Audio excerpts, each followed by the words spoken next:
Assalamualaikum warahmatullahi wabarakatuh. Salam jumpa, salam kenal, sehat selalu, sahabat kahor dimanapun Anda berada. Masih lagi-lagi dan semoga tak bosan-bosan bersama Bang Fawa. Malam ini, Bang Fawa akan menceritakan sebuah kisah seram. Kisah tentang misteri Desa Mati Tanah Jahanam. Oke, bagaimana ceritanya? Simak, jangan kemana-mana.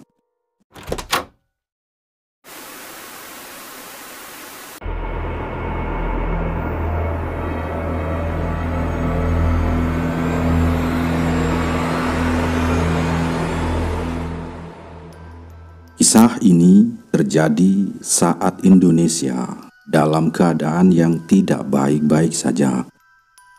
Bisa dikatakan, waktu itu negara kita ini sedang dalam keadaan chaos atau dalam keadaan penuh dengan kerusuhan, yaitu saat terjadinya pembunuhan atau pembantaian besar-besaran kepada para pelaku Partai Komunis Indonesia atau disingkat PKI.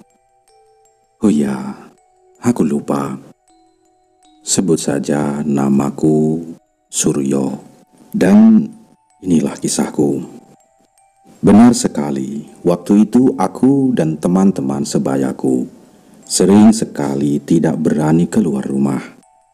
Karena di luar rumah banyak sekali berita tentang pembantaian. Bahkan aku pun juga masih ingat, waktu itu kami sekeluarga pernah tidak makan nasi berhari-hari sebab ketakutan jika harus keluar rumah, meskipun hanya untuk sekedar mencari makan. Apa sebabnya? Kenapa bisa seperti itu? Semuanya bukanlah tanpa alasan, karena kami pun tahu orang-orang yang ada di sekitarku waktu itu tiba-tiba berubah menjadi kejam dan brutal sambil berteriak-teriak lantang, "Kanyang PKI, Kanyang PKI, Kanyang PKI." Yang memang aku pun saat itu juga tahu jika yang mereka maksud adalah sebuah organisasi atau partai yang waktu itu memang sedang ramai-ramainya di kotaku. Di situ sebenarnya aku pun juga bingung. Ketika mereka berteriak PKI, apakah mereka yang berteriak tersebut adalah simpatisan PKI atau sebaliknya? Hingga saat ini aku pun masih tidak mengerti. Karena setiap aku menanyakan hal itu kepada orang tuaku, mereka selalu tidak mau menjelaskannya dan hanya diam sambil mengintip dari celah-celah rumah bambuku.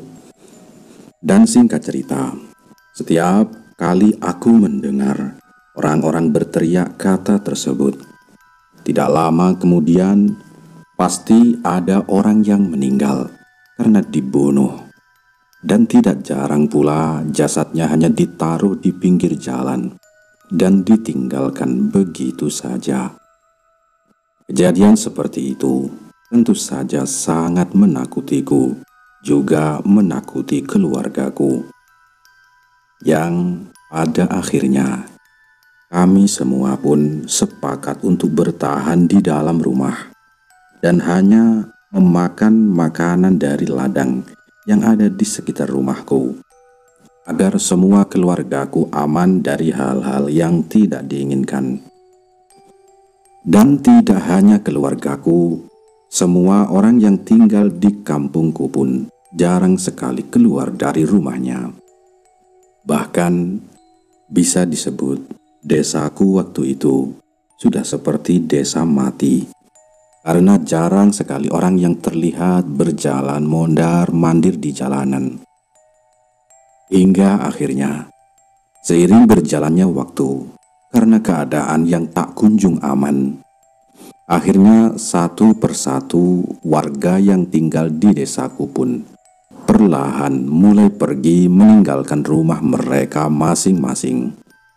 Ada yang menumpang rumah saudaranya yang ada di luar daerah. Ada juga yang merantau. Dan yang lebih aneh lagi, ada juga yang pergi entah kemana. Bahkan aku pun juga masih ingat, waktu itu penduduk di kampungku hanya tersisa kisaran 20% dari total keseluruhan. Hal itulah yang akhirnya membuat keadaan kampungku benar-benar sepi di siang ataupun di malam hari.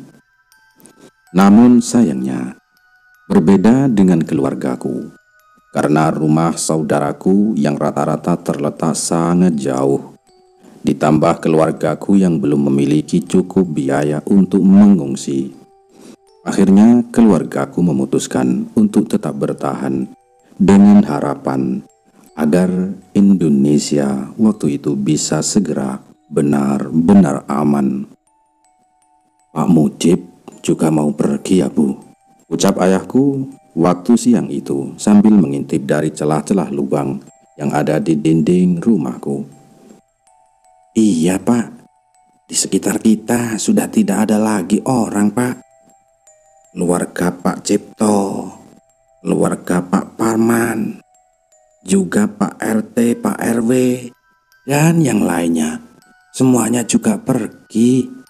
Yang tersisa di lingkungan ini tinggal keluarga kita, Pak. Kalau di lingkungan RT sebelah sih, mungkin juga tinggal beberapa keluarga saja," sahut ibuku yang waktu itu duduk diam sambil terus melamun. "Masalah di negeri kita ini kalau tidak segera selesai, kok malah makin runyam ya, Bu. Di desa ini paling ramai soalnya. Warga biasa seperti kita jadi terkena imbasnya," jawab bapakku. Dan setelah obrolan pagi itu, akhirnya aku dan keluargaku pun melanjutkan kehidupan yang memang sudah berbeda dari sebelumnya. Makan makanan hanya dari ladang, tidak berani keluar rumah dan terisolasi, seolah menjadi kehidupan baru yang harus kujalani. Dan jika aku mengingat-ingat kembali, waktu itu sudah sekitar 4 minggu aku dan keluargaku bertahan dalam keadaan seperti itu. Bertahan hidup di tengah-tengah keadaan yang mencekam, dengan secuil harapan bahwa bangsa ini akan bisa segera aman dan nyaman. Dan singkat cerita, akhirnya waktu pun berlalu begitu saja. Kabar bahwa di negeri ini sudah mulai aman dari semua masalah yang ada. Tentu saja itu membuat harapan tersendiri bahwa selanjutnya warga yang sebelumnya tinggal di kampung ini akan segera kembali. Namun nyatanya, meskipun sudah dinyatakan aman, setelah beberapa minggu kemudian, warga pun tak kunjung ada yang pada terlihat kembali. Rumah-rumah yang ada di kampungku pun benar-benar tetap terlihat sepi dan terbengkalai. Dan tak kusangka-sangka, setelah semuanya selesai, bukannya tenang, waktu itu aku dan keluargaku malah mendapatkan sebuah teror yang sangat mencekam dari demit yang sepertinya sudah menghuni kampungku yang memang sudah lama tidak ditempati ini. Masih sangat teringat jelas di kepalaku. Malam itu, aku juga kedua orang tuaku sedang duduk bersama, sembari mendengarkan bapakku yang terus saja menceritakan kisah hidupnya. Biasalah orang zaman kuno suka menceritakan kisah masa mudanya. Namun anehnya, di tengah-tengah kami sedang duduk bersama malam itu, tiba-tiba kami mendengar suara segerombolan orang yang terdengar akan melewati depan rumahku dengan suara yang sangat mengejutkan. Suara tersebut adalah suara orang yang terdengar seperti hendak menguburkan jenazah. La ilaha illallah, la ilaha illallah, la ilaha illallah, la ilaha illallah. Mendengar hal itu, tentu saja aku yang sebelumnya duduk tenang pun seketika terkejut bukan main dengan perasaan yang mulai kebingungan. Ada suara orang, Pak, ucapku sambil seketika berdiri dari ruang tengah rumahku. Lah, kok sepertinya suara orang yang sedang mengantarkan jenazah sih, Pak? Sahut ibuku dengan ikut berjalan pelan ke arah ruang tamu rumahku. Dan sesampainya di ruang tamu rumahku, aku, bapak, dan ibuku pun seketika bersama-sama mengintip ke arah luar rumah dari celah lubang dinding yang memang biasanya kami gunakan untuk mengintip tersebut. Namun anehnya, ketika kami bertiga mengintip, malam itu bapak dan emakku mengaku tidak melihat apapun yang ada di jalanan. Dan tidak hanya itu, meskipun suara tersebut terdengar semakin kencang dan dekat, kedua orang tuaku malah semakin bingung dengan apa yang sudah mereka dengar. Tapi anehnya, semua itu berbeda dengan apa yang sudah kulihat malam itu. Malam itu, aku melihat dengan mata kepalaku sendiri. Ada sekitar 11 orang yang berjalan pelan, dengan 4 orang yang terlihat sedang memikul sebuah keranda mayat. Dan tidak hanya itu, semua orang yang kulihat malam itu berpakaian compang-camping tidak karuan. Ditambah keranda mayat yang dipikul, sepertinya bukan keranda mayat yang biasanya digunakan. Keranda mayat tersebut terlihat terbuka dengan jenazahnya yang saat itu juga terlihat jelas dengan balutan kain putih yang membalut seluruh tubuhnya. Astagfirullah, suara apaan sih ini? Kok masih ada? Ucap bapakku sambil terus memperhatikan ke arah luar. Mendengar hal itu, aku pun seketika terkejut karena aku rasa aku memang melihat sumber suara yang lewat di depan rumahku tersebut. Loh, kok suara apa sih, Pak? Emang bapak nggak lihat? Di depan ada banyak orang yang lagi ngantar jenazah toh. Oh, ada yang lihat kesini juga, ucapku polos. Mengetahui hal itu, ibuku yang sebelumnya terlihat sibuk ikut mengintip ke arah luar rumahku. Malam itu, tiba-tiba seketika menarik tubuhku dan membawaku kembali duduk di ruang tengah rumahku. Sudah, jangan dilihat, ucap ibuku pelan sambil terlihat melirik ke arah bapakku yang waktu itu juga ikut menatapku keheranan. Dan setelah malam itu, hampir setiap malam kami mendengar suara itu lewat di depan rumahku. Suara sekumpulan orang tersebut selalu lewat ketika jam dinding sudah menunjukkan pukul 22:45 malam. Tidak kurang dan tidak lebih. Dan tidak hanya itu, ternyata sumber suara tersebut benar-benar tidak terlihat oleh bapak dan emakku. Segerombolan pengantar jenazah tersebut ternyata hanya terlihat olehku. Sebenarnya aku sering sekali menceritakan jika aku melihat semua itu kepada bapak dan ibuku. Namun sayangnya, dengan tegas bapak mengingatkan jika semua itu adalah setan dan bukan manusia. Yang kamu lihat itu bukan manusia, nak. Gak mungkin ada orang menguburkan jenazah malam-malam. Lagian, warga kampung juga banyak yang belum kembali, terang bapakku yang meyakinkanku. Mengetahui hal itu, aku pun hanya diam dengan tidak lagi berani menanyakan karena sejak kecil aku adalah anak yang selalu patuh dengan semua perkataan orang tua, meski terkadang keputusannya sama sekali tidak kusangka. Dan hingga akhirnya fenomena pengantar jenazah tersebut terus saja terjadi begitu saja. Tiap ada suara pengantar jenazah, bapakku seketika memadamkan lampu dan memelukku juga ibuku, seraya memberi tanda jika sebenarnya ada sebuah bahaya yang sedang melintas di depan rumahnya. Dan puncaknya, perlahan kami pun mulai menyadari jika waktu itu di kampung ini kami tidak lagi hidup sendiri.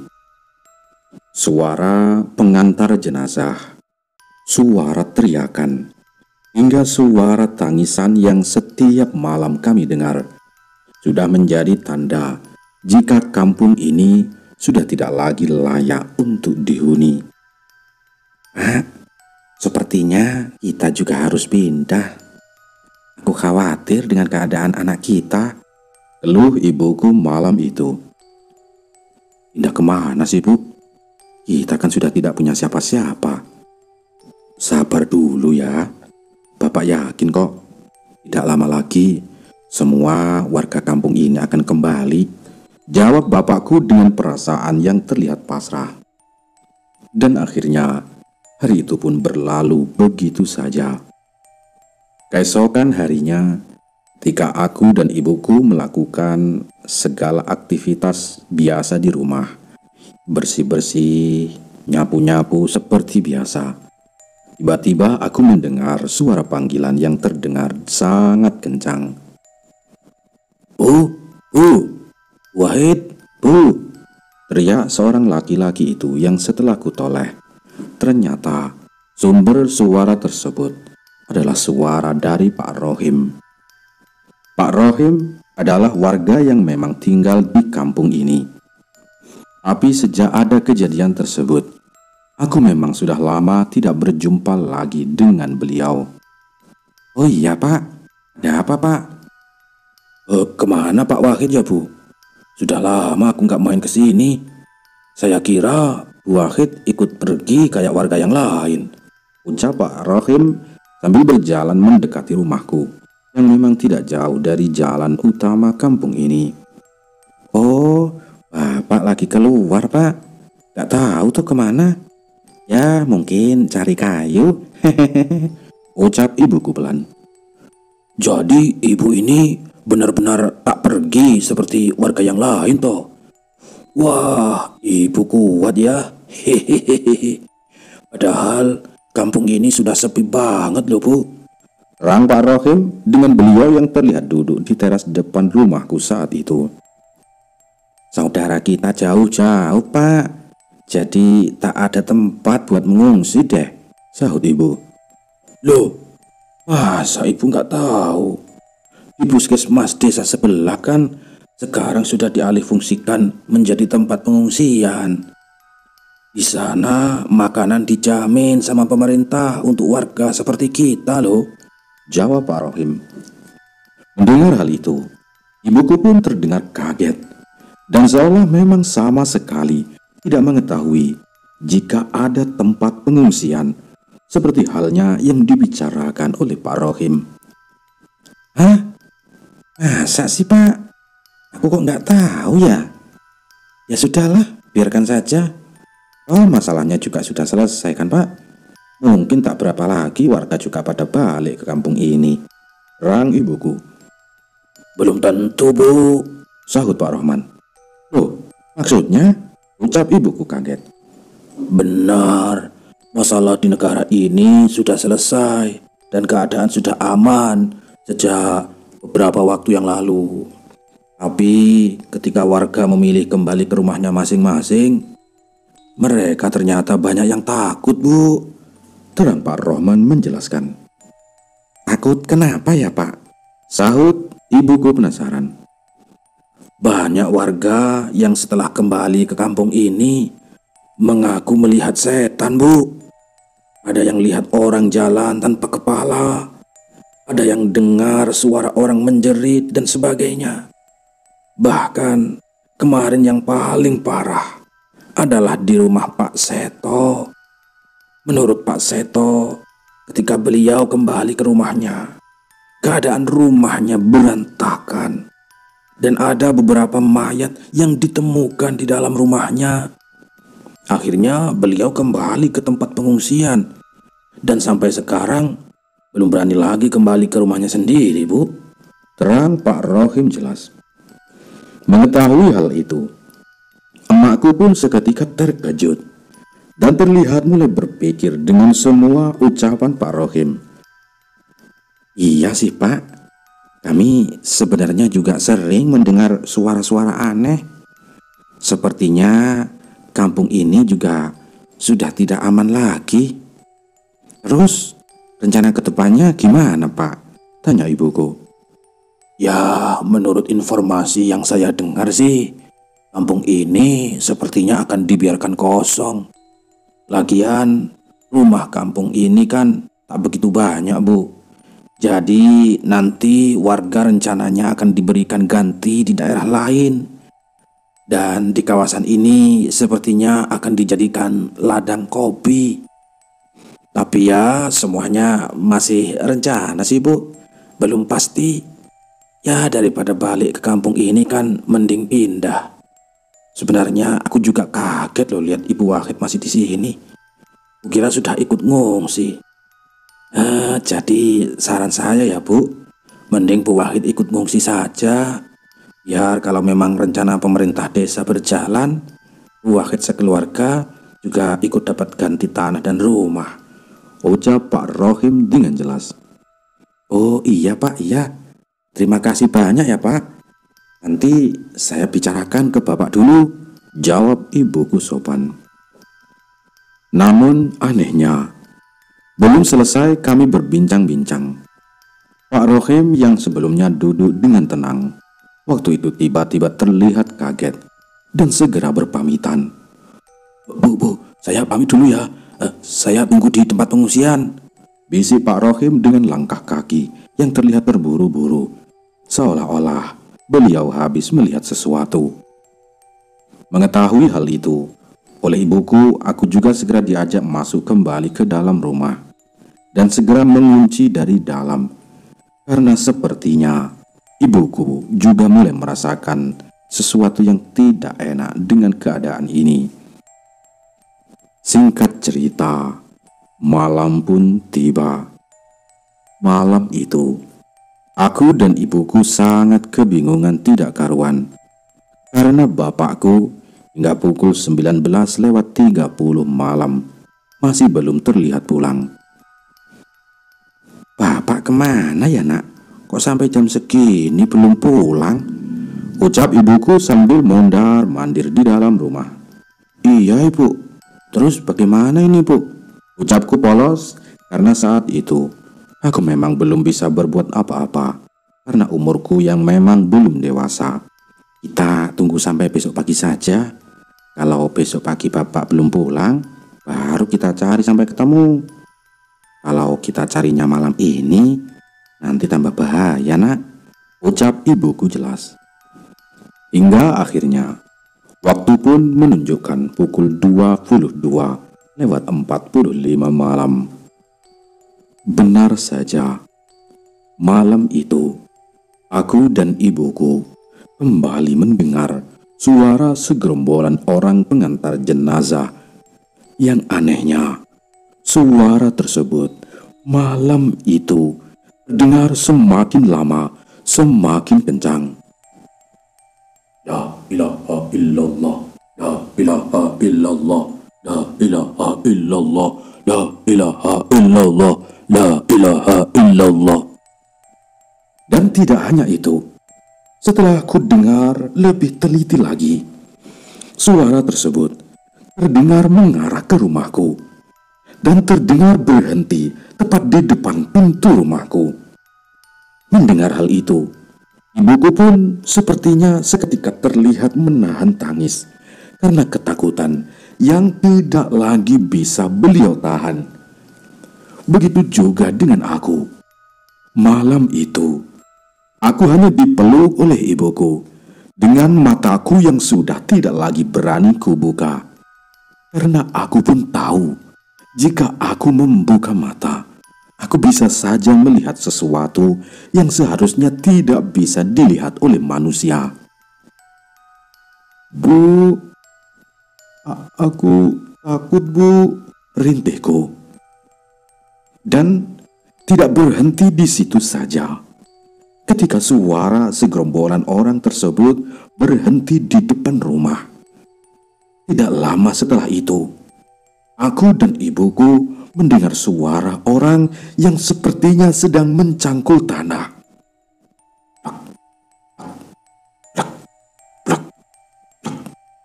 Mengetahui hal itu, jantungku pun seketika berdetak kencang. Suara tangisan ibuku pun sudah mulai terdengar memilukan.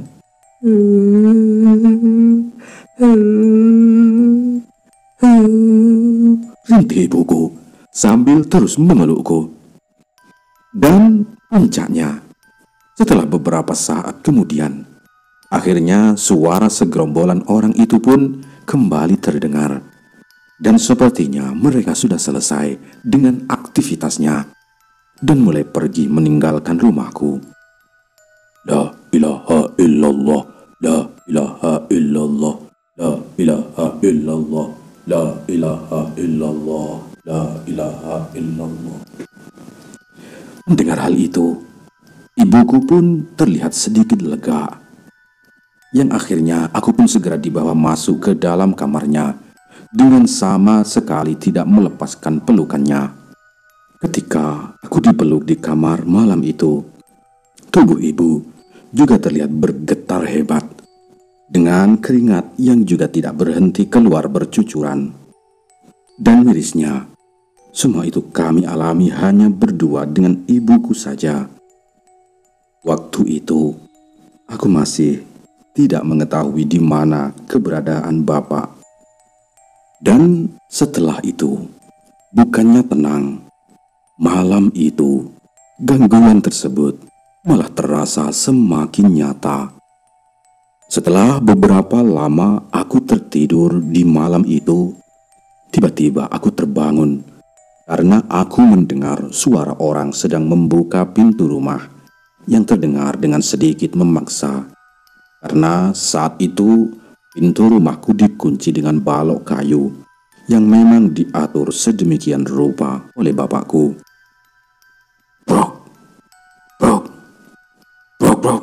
Mendengar hal itu adalah suara pintu rumahku yang terdengar dipaksa dibuka oleh seseorang. Mendengar hal itu, aku pun seketika terbangun dan segera membangunkan ibuku yang malam itu sudah tertidur lelap. Bu, bangun Bu," ucapku pelan. Namun karena ibuku yang tak kunjung bangun dari tidurnya, malam itu aku pun bangun dari tidurku dan hendak berjalan perlahan ke arah pintu. Karena kupikir jika malam itu yang sedang menggedor pintu adalah bapakku. Namun anehnya, belum sampai aku di depan pintu, malam itu tiba-tiba pandanganku teralihkan dengan adanya sosok nenek-nenek tua yang terlihat duduk di salah satu sudut ruangan rumahku dengan sedikit membungkuk dan membelakangiku. Nenek-nenek tersebut terlihat mengenakan baju yang berwarna pudar dengan rambut putihnya yang hanya tinggal sedikit saja. Dan tidak hanya itu, bersamaan dengan aku melihat nenek-nenek tersebut, malam itu suara gedoran pintu itu pun juga seketika terdengar berhenti. Mengetahui hal itu, aku pun memutuskan berjalan kembali ke arah kamarku untuk membangunkan ibuku dan memberitahukan bahwasanya aku melihat adanya orang lain yang ada di dalam rumahku. Dan sesampainya di kamar ibu, tentu saja aku kembali menggoyang-goyangkan tubuh ibu dengan lebih keras lagi, sembari berteriak-teriak tidak berhenti. Bu, bu, bu, bangun bu. Di ruang tamu ada orang bu, bu, teriakku. Hingga akhirnya setelah beberapa saat kemudian, ibuku terbangun dari tidurnya dan terlihat bergegas berjalan ke arah ruang tamu rumahku. Namun anehnya, ketika aku dan ibuku sampai di ruang tamu rumahku, malam itu aku dan ibuku sama sekali tidak melihat adanya siapapun. Keadaan rumah malam itu masih saja sepi, dengan cahaya lampu yang memang terlihat meredup karena kekurangan energi. Mengetahui hal itu, ibuku pun terlihat bingung dengan keadaan di dalam rumah, karena ibuku pun tahu aku adalah seorang anak yang memang sama sekali tidak pernah berbohong. Nah, setelah ini, apapun yang terjadi, tetap di dalam kamar saja ya. Jangan keluar, ucap ibuku. Namun sayangnya, belum selesai ibuku menasehatiku. Malam itu, kami tiba-tiba mendengar suara loncatan yang jika didengar lebih teliti lagi, suara loncatan tersebut adalah suara loncatan pocong.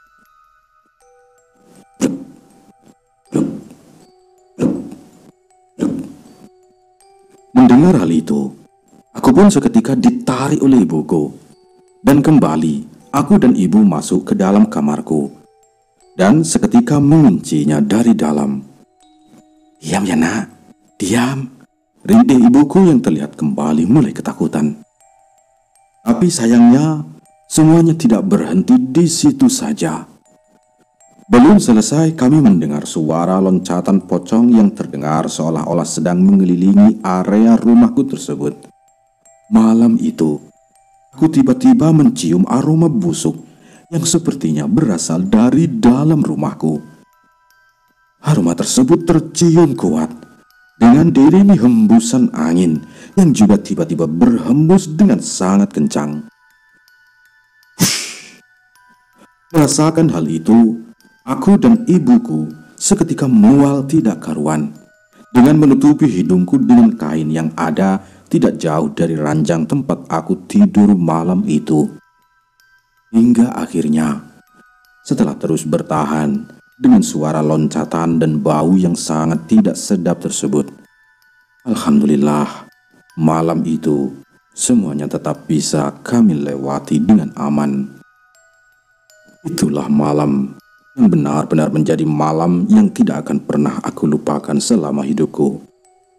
1 jam saja, rasanya benar-benar sangat lama. Namun syukurnya Allah Subhanahu wa Ta'ala masih sayang denganku hingga akhirnya aku mampu melewatinya dengan keadaan yang baik-baik saja. Keesokan harinya semuanya malah semakin aneh saja. Bukannya pulang, Bapak waktu itu masih belum nampak batang hidungnya. Hal itu tentu saja membuatku dan ibu semakin gelisah dan kebingungan dengan semua keadaan yang ada. Mengetahui hal itu, ibuku pun seketika terlihat bersiap-siap ingin mencari bapakku. Dengan aku yang memang sengaja ditinggalkan di rumah begitu saja, dengan maksud jika nanti ada seseorang yang terlihat lewat di depan rumah, aku bisa segera meminta bantuan kepadanya. Nak, ibu mau cari bapak, kamu jaga di rumah saja. Nanti kalau kamu lihat siapapun yang lewat di depan rumah, kamu panggil ya, minta bantuan, ucap ibuku pagi itu dengan hendak berpamitan pergi untuk mencari keberadaan ayahku. Namun sayangnya, belum selesai aku mendengar perkataan ibuku. Waktu itu tiba-tiba aku melihat adanya sosok nenek-nenek yang terlihat berjalan mendekati rumahku dengan langkah yang terlihat kesulitan. Karena setelah kulihat lebih teliti lagi, Nenek-nenek tersebut sepertinya dalam keadaan pincang. Mengetahui hal itu, ibuku seketika terkejut dan menyapanya, karena sepertinya ibuku belum mengenal siapa sebenarnya sosok nenek-nenek tersebut. "Maaf, siapa ya?" ucap ibuku memulai obrolannya. "Nduk, bawa keluargamu pergi dari kampung ini. Jangan ditunda-tunda lagi. Kampung ini sudah ditempati mereka yang menjadi korban semua kekacauan ini," ucap nenek-nenek tersebut singkat, lalu kembali berjalan pergi meninggalkan kami. Dengar hal itu, aku dan ibu hanya terdiam membisu dengan perasaan yang sepertinya sudah tidak bisa lagi diceritakan. Dan tanpa lama-lama lagi, sekitar pukul 10 pagi, waktu itu ibuku terlihat pergi mencari bapakku, dan aku yang tetap duduk di teras rumah dengan harapan aku bisa segera bertemu dengan orang lewat di depan rumah dan mendapatkan bantuan. Namun sayangnya, sudah beberapa jam aku duduk di depan rumah. Waktu itu, aku sama sekali tidak melihat siapapun yang lewat di depan rumahku. Keadaan kampungku waktu itu benar-benar sepi, dengan tidak ada siapapun yang terlihat ada di sini. Bahkan yang kulihat waktu itu hanya ada beberapa anjing yang berjalan ke sana kemari, dengan mulut anjing-anjing tersebut yang sudah terlihat berlumuran darah. Dan tidak hanya itu, di kampungku waktu itu juga sudah berbau sangat tidak sedap. Entah dari mana sumbernya. Merasakan hal itu, aku seolah-olah semakin terbiasa, karena aku tahu di kampungku memang sebelumnya menjadi tempat pembantaian dan bentrok dari kekacauan yang ada. Kondisi kampungku waktu itu benar-benar sangatlah sepi. Meski kekacauan sudah berhenti beberapa waktu sebelumnya, namun bau busuknya sampai saat itu masih terasa. Sepertinya banyak mayat yang hanya dipendem tidak terlalu dalam di dalam tanah, jadi baunya masih tercium. Hingga akhirnya, setelah sekian lama aku menunggu di depan rumah, akhirnya aku melihat adanya seseorang yang terlihat lewat di depan rumahku. Namun anehnya, bukannya terlihat berjalan. Waktu itu orang tersebut malah terlihat berlari kencang, seolah-olah dia habis melihat sesuatu yang sangat menakutkan.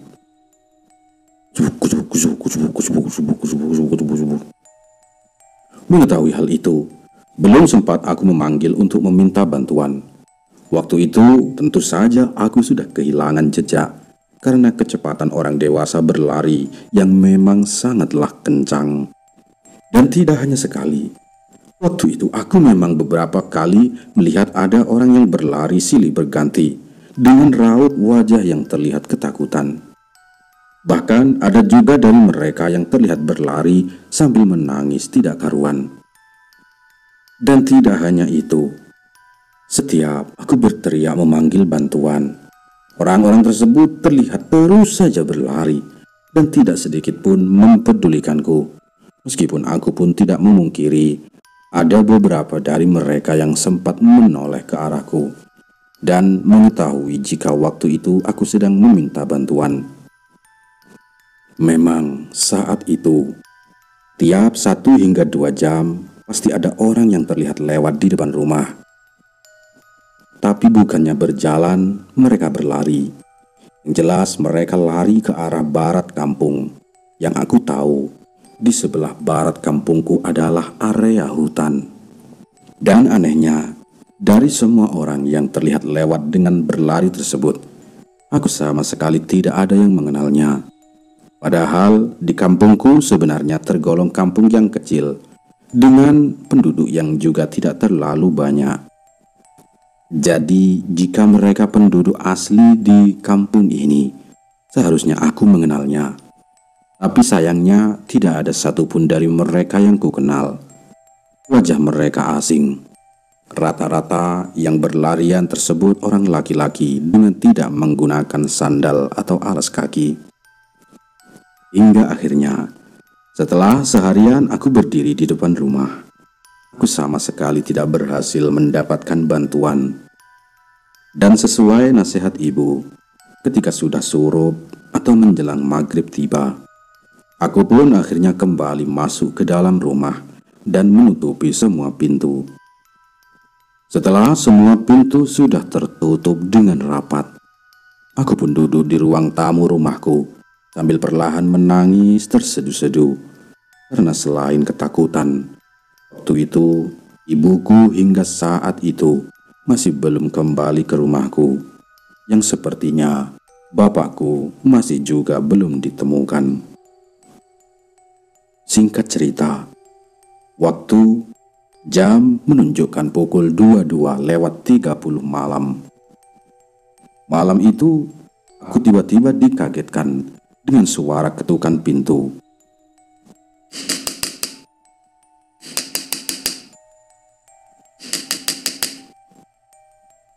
Dan setelah kubuka, ternyata malam itu adalah Pak Rohim yang datang menjemputku, karena bapak dan ibuku waktu itu katanya sudah berada di pengungsian. Bapak dan ibumu sudah di pengungsian, nak. Ayo, kamu sekarang ikut aku untuk menyusulnya, ucap Pak Rohim jelas. Dan tanpa lama-lama lagi, akhirnya aku pun berjalan cepat bersama dengan Pak Rohim keluar dari rumahku dan berjalan ke arah luar desa dengan berjalan kaki. Selama berjalan pergi, aku benar-benar melihat keadaan kampungku sudah tidak seperti kampung yang sebelumnya kutinggali. Rumah-rumah di kampungku benar-benar terlihat terbengkalai, dengan setiap pintunya yang terbuka, tidak ada yang peduli. Dan tidak hanya itu, di beberapa rumah, malam itu aku sempat kembali melihat adanya orang yang sedang duduk-duduk, anak kecil bermain ayunan, hingga sosok bapak-bapak yang terlihat sedang menangis tidak karuan. Semua orang yang kulihat tersebut tidak dengan keadaan sehat, namun dengan keadaan penuh darah, yang sepertinya mereka semua adalah korban dari kekacauan yang terjadi sebelumnya.